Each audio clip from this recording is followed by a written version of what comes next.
اگر تم دعوت پر مجتمع ہو اور دعوت پر قائم ہو تو اللہ تمہاری مدد کرنے والے ہیں.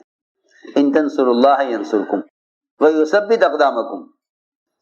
اللہ تعالیٰ تمہاری مدد کریں گے تو تم دین کی مدد کرو گے. اس زمانے میں لوگ دین کی مدد اس کو سمجھتے ہیں کہ بیواؤں کو خرچہ دے دو، یتیموں کو کی پرورش کر دو، بیماروں کے لیے دوا دارو کر دو، کہیں یتیم خانے تعمیر کرا دو، کہیں کنواں کھدوا دو. اللہ نے پیسہ دیا ہے کہیں مسجد بنا دو، اللہ نے تمہیں پیسہ دیا ہے کہیں مسجد بنا دو، کہیں یتیم خانہ تعمیر کرا دو، کہیں فری کا اسپتال بنوا دو. اس زمانے میں مسلمان کی ضرورت پر مال خرچ کرنے کو دین کی نصرت سمجھ رہا ہے. اس زمانے میں مسلمان کی ضرورت پر مال خرچ کرنے کو دین کی نصرت سمجھ رہا ہے. حالانکہ مسلمان کی ضرورت پر مال خرچ کرنے کے لیے غیر مسلم بھی کام کر لیتے ہیں. بے شمار غیر مسلم ہیں مالدار جو مسلمانوں پر باقاعدہ مال خرچ کرتے ہیں. یوں نہیں کہتے کہ ہم مسلمان پر خرچ نہیں کریں گے. بے شمار غیر مسلم دنیا میں ہیں جو مسلمانوں پر مال خرچ کرتے ہیں.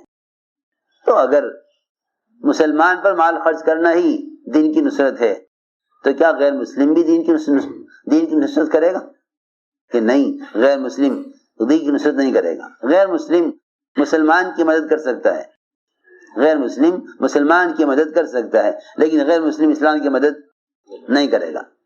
اس سے معلوم ہو گیا کہ مسلمان کی مدد الگ ہے، اسلام کی مدد الگ ہے.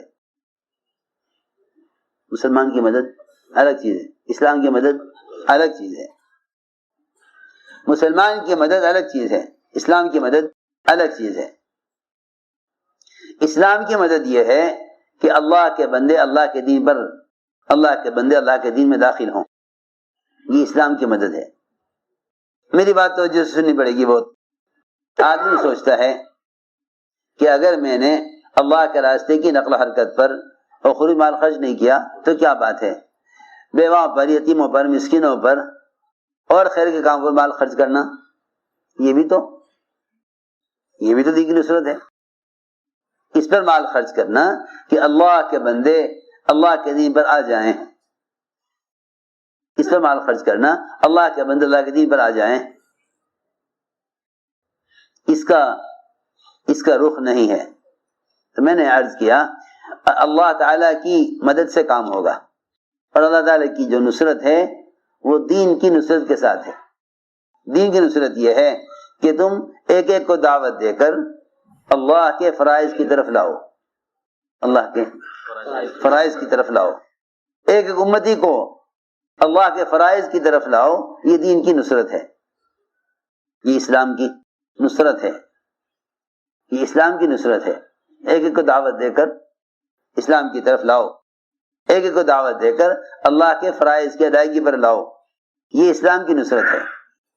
تم کسی غریب کے کام آ جاؤ، تم کسی فقیر کا گھر بنوا دو، تم کسی بیمار کا علاج کرا دو، اس کے لیے تو مسلمان غیر مسلم سب برابر ہیں. اس لیے حدیث میں فرمایا کہ انسان اگر ایک چونٹی پر بھی رحم کھائے اس پر بھی اس کو اجر ملے گا. ہر وہ چیز جو زندہ ہے، جس میں حیات ہے، اس پر رحم کرنے کا اجر ہے. لیکن اسلام کی نصرت یہ ہے کہ تم ایک آدمی کو دعوت دے کر اسے اللہ کے فرائض کی طرف لاؤ. یہ اسلام کی نصرت ہے. یہ غیبی نصرت انفرادی دعوت کے ساتھ ہے. یہ غیبی نصرت انفرادی دعوت کے ساتھ ہے. ہم گشت کو بہت معمولی سمجھتے ہیں، لیکن اتنی قوی چیز ہے گشت. اور انفرادی دعوت اللہ کی ایسی مدد لانے والی ہے. اللہ اکبر. حضور اکرم صلی اللہ علیہ وسلم خود دعوت دینے گئے. آپ کی بات کو سختی سے رد کیا گیا، انکار کیا گیا. آپ کو اس کا غم ہوا، آپ کو اس کا غم ہوا، آپ کو اس کا غم کہ انہوں نے بات نہیں سنی. اس کا غم نہیں کہ میری بات نہیں مانی، اس کا غم کہ یہ بات مان لیتے تو جہنم سے بچ جاتے، بات مان لیتے تو جہنم سے بچ جاتے، اس کا غم، اتنا غم آپ کو، اتنا غم کہ آپ قرن ثعالب جگہ کا نام ہے، وہاں تک پہنچ گئے تو آپ کو ہوش نہیں تھا۔ جیسا کوئی آدمی کچھ سوچ کر جائے اور اس کے خلاف ہو، اس سے اس کے دل کو چوٹ لگے۔ میرے دوستو عزیزوں، اللہ مجھے معاف فرمائے، عام مسلمان تو کیا، اگر کام کرنے والوں کو بھی معلوم ہو جائے کہ فلاں علاقے میں ارتداد آ گیا تو ان کی نیند، ان کا کھانا، ان کی اپنی خواہشات، ان کا اپنے بیوی بچوں کے ساتھ ہنسنا کھیلنا متاثر نہیں ہوگا، متاثر نہیں ہوگا۔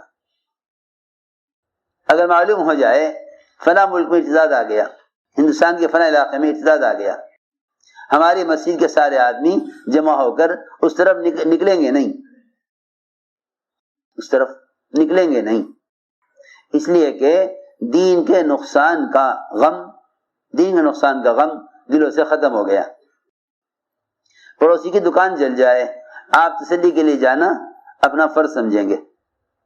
پڑوسی کی یہاں موت ہو جاوے، آپ اس کے اعزاز میں آج دکان کھولیں گے نہیں کہ میرا حق بنتا ہے۔ ساری دنیا میں بکھرے ہوئے مسلمان ایک جسم کے اعضاء کی طرح ہیں، ساری دنیا بکھرے ہوئے مسلمان ایک جسم کے اعضاء کی طرح ہیں، تو میں اپنے پڑوسی کی کا نقصان برداشت نہیں ہوتا، حالانکہ ساری دنیا میں بکھرے مسلمان ایک جسم کے اعضاء کی طرح ہیں۔ جو تکلیف پیر کے انگوٹھے کی وجہ سے پورے بدن کو ہو، اس سے زیادہ تکلیف ساری دنیا کے بکھرے مسلمانوں کو ایک علاقے میں مسلمان کے مرتد ہونے یا ایک علاقے میں ارتداد کے آنے سے ہونی چاہیے، لیکن یہ رخ نہیں ہے، یہ رخ نہیں ہے۔ عجیب بات یہ ہے کہ امت کے دل دین کے مٹنے کے غم سے متاثر نہیں ہیں۔ میں نے عرض کیا نا، آپ کی پڑوسی کی دکان جل جاوے، آپ کو غم ہوگا، آپ کو غم ہوگا، آپ تسلی دیں گے، جائیں گے، ملاقات کریں گے۔ ایک مسلمان اگر ایسے راستے پر چل رہا کہ جہنم کی طرف جاوے تو آپ کو فکر نہیں کہ اسے کیسے جہنم کے راستے سے بچاؤں۔ ابھی تک ہمارا گشت اس بنیاد پر نہیں آیا کہ سب سے زیادہ اللہ کی رحمت کے اور مدد کے متوجہ ہونے کا سبب انفرادی دعوت ہے۔ دھیان سے سننا بات، سب سے زیادہ اللہ کی رحمت کے متوجہ ہونے کا موقع عمومی گشت ہے۔ کیا ہے؟ عمومی گشت۔ عمومی گشت جو ہے وہ اصل میں انفرادی دعوت ہے، وہ اصل میں انفرادی دعوت ہے۔ عمومی گشت انفرادی دعوت ہے، اس پر اللہ تعالیٰ کی جو مدد آتی ہے وہ مدد کسی اور عمل پر نہیں آتی۔ میری بات دھیان سے سننی پڑے گی۔ تم نماز پڑھ کر اللہ سے روزی مانگ لو گے، اللہ رزق دے دیں گے۔ تم نماز پڑھ کر اللہ تعالیٰ سے پانی مانگ لو گے، پانی مل جائے گا۔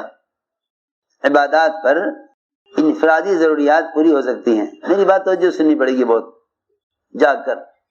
عبادات پر انفرادی ضروریات پوری ہو سکتی ہیں، انفرادی عبادات پر ضروریات پوری ہو سکتی ہیں۔ اگر یہ چاہتے ہو اللہ تعالی کی نصرت، غیبی مدد نازل ہو، اس کے لیے شرط دعوت اللہ ہے، اس لیے کہ عبادات سے کرامتیں ظاہر ہو سکتی ہیں، نصرت نازل نہیں ہو سکتی۔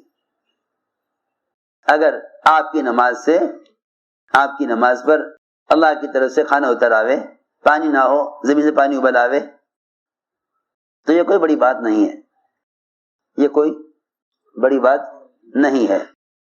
ہم تو سمجھتے ہیں کہ میری عبادت سے ضرورت پوری ہو جاوے۔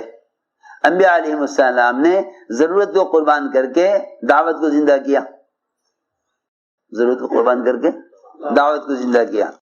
انبیاء علیہ السلام نے فاقوں کے ساتھ کام کیا۔ ہم سمجھے کہ عبادت کر لو تاکہ ضرورت پوری ہو جاوے۔ چنانچہ میں عرض کر رہا تھا کہ سب سے زیادہ اللہ تعالیٰ کی غیبی مدد کے نازل ہونے کا سبب وہ انفرادی دعوت دینا ہے۔ آپ کو جو غم ہوا تو قرن ثعالب پہنچنے تک آپ کو ہوش نہیں تھا، وہاں اچانک آپ نے ایک آواز سنی. آپ اس آواز کی وجہ سے چوکنا ہوئے, ہوش میں آئے.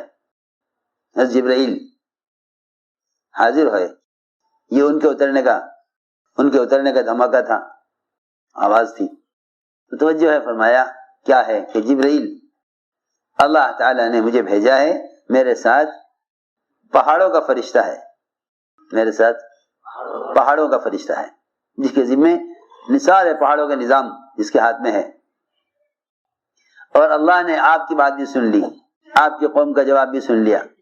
ہمیں اس لیے بھیجا ہے تاکہ یہ دو پہاڑ ہیں, جبل احمر, جبل ابو قبیس, ان دونوں پہاڑوں کو آپس میں ملا کر جتنے بھی اس کے درمیان میں کفار و مشرکین ہیں, بات نہ سننے والے اور ایمان نہ لانے والے, ان سب کو کچل کر ختم کر دیا جائے. اللہ نے مجھے اس لیے بھیجا ہے, ان سب کو کچل کر ختم کر دیا.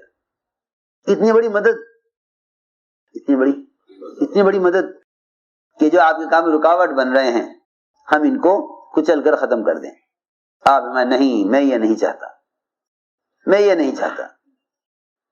فرشتے نے کہا اللہ تعالیٰ کی طرف سے طے ہو چکا ہے, یہ ایمان نہیں لائیں گے, یہ ایمان نہیں لائیں گے, مقدر ہو چکا.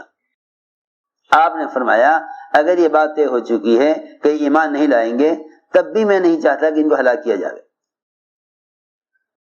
ان کی طرف سے آنے والی اذیتیں برداشت کروں گا, اور ان کا میرے کام میں رکاوٹ بننا برداشت کروں گا, کیونکہ ان کو ہلاک کر دیا گیا تو ان کی پیٹھ میں جو ان کی اولادیں چھپی ہوئی ہیں, جو ابھی دنیا میں آئی نہیں, وہ بھی ہلاک ہو جائیں گی.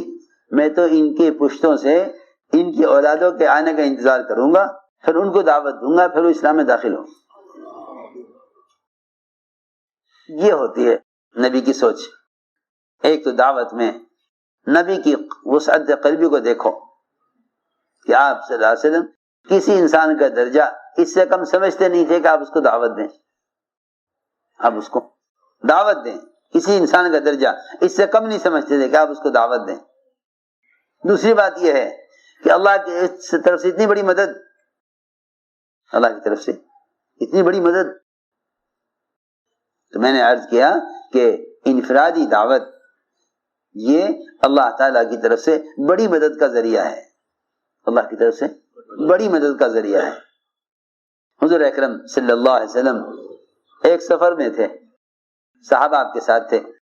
ایک آدمی کو دیکھا, دیہاتی, گھر کی طرف چلا جا رہا تھا. فرمایا کہاں جا رہے ہو؟ اپنے گھر جا رہا ہوں, گھر والوں کے پاس. آپ نے فرمایا کہ اللہ کے ایک ہونے اور محمد صلی اللہ علیہ وسلم کے اللہ کا رسول ہونے کی گواہی دو گے؟ اس نے کہا کہ آپ کی رسالت پر اور اللہ کی وحدانیت پر گواہ کون ہے؟ گواہ کون ہے؟ میں اکیلے کی بات کیسے مان لوں؟ کوئی بھی گواہی دینے والا ہے آپ کے ساتھ؟ آپ یہ نہیں فرمایا میرے ساتھ ہی گواہی دیں گے, صاحب آپ کے ساتھ تھے. آپ نے فرمایا اس وادی کے کنارے پر جو درخت کھڑا ہوا ہے یہ درخت گواہی دے گا, یہ درخت گواہی دے گا. انفرادی دعوت پر مدد. دیکھو بھائی, وہ تو جتنا گشت کی لائن کا مجاہدہ کرو گے اتنا اللہ کی مدد کا مشاہدہ کرو گے. جتنا گشت کی لائن کا مجاہدہ کرو گے اتنا ہی مدد کا مشاہدہ کرو گے. جتنا گشت کی لائن کا مجاہدہ کرو گے اتنا اللہ کی مدد کا مشاہدہ کرو گے. جتنا گشت کی لائن کا مجاہدہ کرو گے اتنا اللہ کی مدد کا مشاہدہ کرو گے.